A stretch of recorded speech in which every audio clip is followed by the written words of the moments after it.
Hello guys, yesterday we did 20 PYQs of polity and today we are going to do 18 more. तो पहला जो प्रश्न है, it is consider the following statement. The Council of Minister in the center shall be collectively responsible to the Parliament, which is wrong. According to the Constitution, आपका जो Council of Minister रहते हैं, they are responsible, collectively responsible to the लोक सभा only. जब भी लोकसभा में आपका नॉन कॉन्फिडेंस मोशन लाया जा सकता है. Then the union minister shall hold the office during the pleasure of the president of India. This is true. ये आपका लिखा गया है आर्टिकल 75(2) में, that minister should hold the office during the pleasure of the president. Then the Prime Minister shall communicate to the President about the proposal for legislation. This is also true under Article 78 of Indian Constitution. तो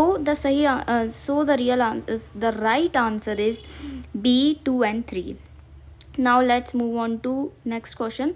When the annual union budget is not passed by Lok Sabha. ये उस स्थिति की बात कर रहा है जब आपका एनुअल यूनियन बजट जो है वो पास नहीं कर पा रहा है लोकसभा, तो उसके कॉन्सिक्वेंसेस क्या होंगे.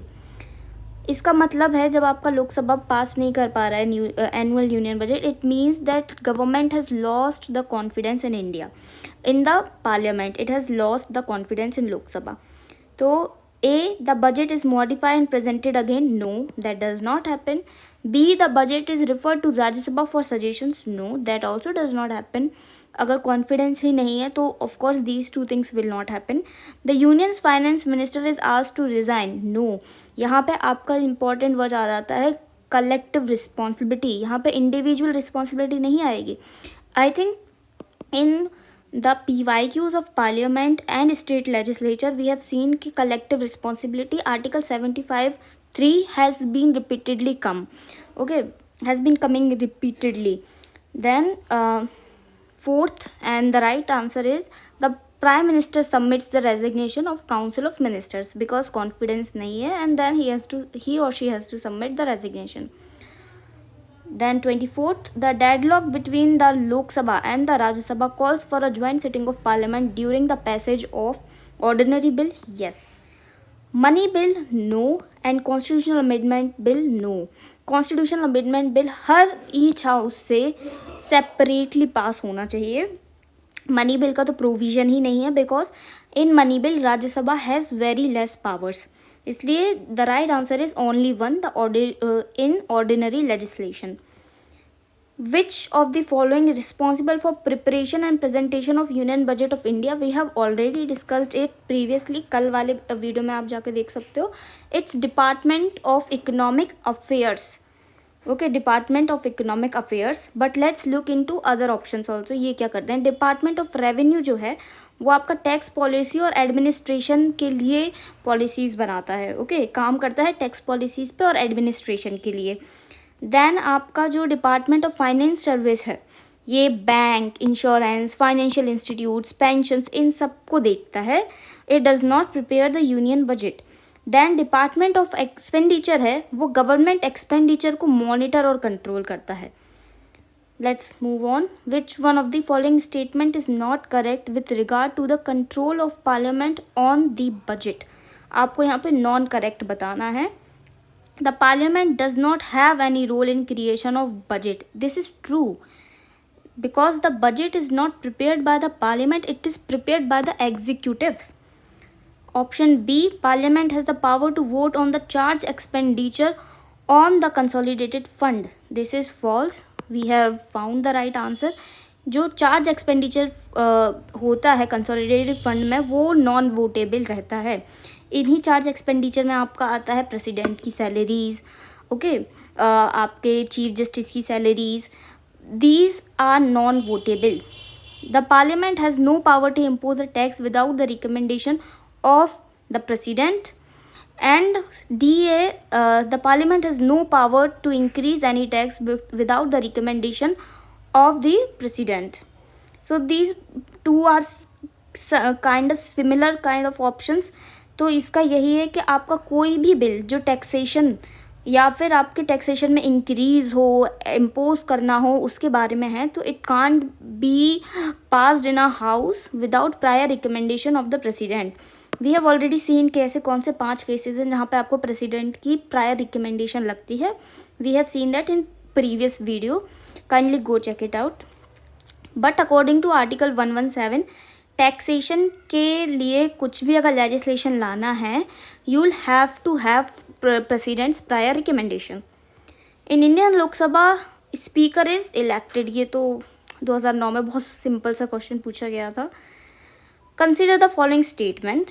The Constitution of India provides that the Legislative Assembly of each state shall consist of not more than 450 members choosing by direct election from territorial constituencies in the state. Article 110 says कि 500 से ज़्यादा नहीं होने चाहिए, है ना. 500 से ज़्यादा और 60 से कम नहीं होने चाहिए. 60 वाला ये एक्सेप्शन है, जो बहुत छोटे स्टेट्स हैं, there is exception for them. पर आपका 500 से ज़्यादा नहीं होने चाहिए. सो 450 वाला आंकड़ा गलत है इसमें.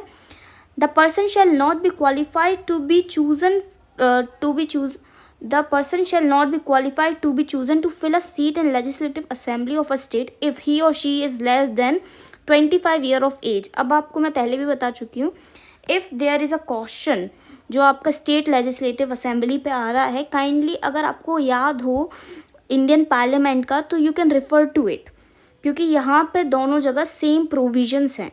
जैसे आपके लोकसभा और राज्यसभा में, लोकसभा में कोई अगर 25 से कम है तो वो नहीं जा सकता है लोकसभा में. It's the same in legislative assembly also. So 2 only. Then the chairman of the committee of public account is appointed by the speaker of the Lok Sabha. And second statement is the committee on public accounts comprises member of Lok Sabha, member of Rajya Sabha and a few eminent person of industry and trade. सबसे पहली बात तो outsider member होते ही नहीं है public accounts में, committee of public accounts में. Okay. The chairman of committee on public account is appointed by speaker of Lok Sabha. जी, ये चेयरमैन आपका लोकसभा में स्पीकर ही अपॉइंट करता है. प्लस कन्वेंशन से अभी तक जो होता आ रहा है, ऑपोजिशन का leader he committee of public account का चेयरमैन बनता है.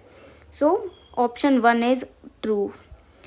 The joint sitting of both houses of parliament in India is sanctioned under Article 108 of the Constitution. That is true. 108, kindly remember, ये आर्टिकल याद रख लो यार. The first joint sitting of Lok Sabha and Rajya Sabha was held in 1961. That is also true. ये dowry prohibition bill के लिए 1961 में करी गई थी. The second joint sitting of Houses of Parliament was held to pass the Banking Service Commission Repeal Bill. तो ये वाला जो है ये 1978 में ये लाया गया था second joint sitting, because government wanted to abolish banking service commission और राज्यसभा ने रेस्ट्रिक्ट कर दिया था, है ना. तो यहाँ पे एक डेडलॉक आ गया था, इसके कारण फिर से ज्वाइंट सिटिंग करी गई थी. तो the right answer is 1, 2 and 3 कि ज्वाइंट सिटिंग आपकी 108 के अंदर, 108 आर्टिकल के अंदर आती है. Dowry is allowed. एंड जो सेकंड ज्वाइंट सिटिंग हुई है वो आपकी बैंकिंग सर्विस कमीशन के लिए 1978 में हुई थी, जहाँ पे आपका जो राज्यसभा है वो अलाउ नहीं कर रहा था इस चीज़ को. Then there was a deadlock. और जो थर्ड हुई थी वो हुई थी आपकी पोटा 2002 पोटा के लिए. Okay. Then 31st, which of the following constitutional amendment is related to raising the number of members of Lok Sabha to be elected from the state? I don't know why I haven't done this. I will check into it. मैंने ये वाला खुद ही solve नहीं किया है and I legit don't know. Then consider the following statement. While members of Rajya Sabha are associated with committees on public accounts and public undertaking, member of committee of estimate are drawn from Lok Sabha. It is true. आपका member of committee on estimates जो है वो सारे लोकसभा से आते हैं. आपकी public account committee में 22 मेंबर्स रहते हैं, 15 लोकसभा से और 7 राज्यसभा से आते हैं. Ministry of Parliamentary Affairs work under the overall direction of Cabinet Committee on Parliamentary Affairs, which is true. Cabinet committee और पार्लियामेंट्री अफेयर जो रहती है वो कोऑर्डिनेट करती है कि गवर्नमेंट बिजनेस पार्लियामेंट में कैसा चल रहा है, लेजिस्लेटिव शेड्यूलिंग कैसी चल रही है, सेशन प्लानिंग कैसी चल रही है. So they work under ministry of parliamentary affairs only. Okay. Then the minister of parliamentary affair nominates member of parliament on committees, council, boards and commissions etc. set up by government of India and various ministries. That is true.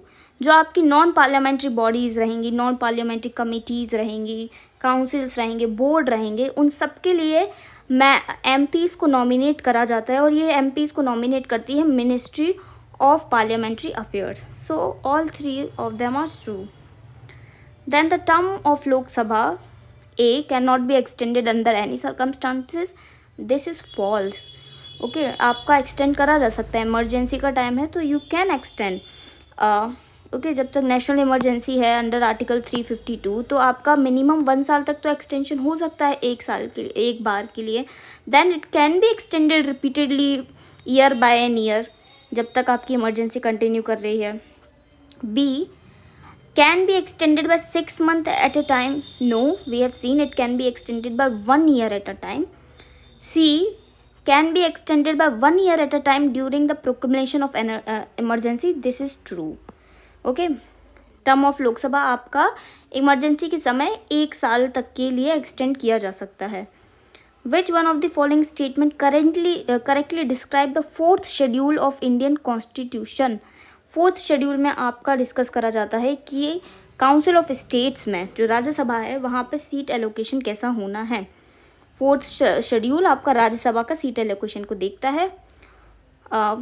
A option था. It list the distribution of powers between the union and the state. No, it is done in 7th schedule. 7th schedule में आपका discuss करा जाता है कि union और state के बीच में कौन से सब्जेक्ट्स को बांटा गया है.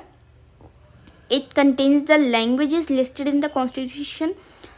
ये वाली चीज़ आपका 8th शेड्यूल में है जहाँ पे ऑफिशियल लैंग्वेज लिस्ट है कि कौन सी भाषाएं भारत की ऑफिशियल लैंग्वेजेस में आती हैं.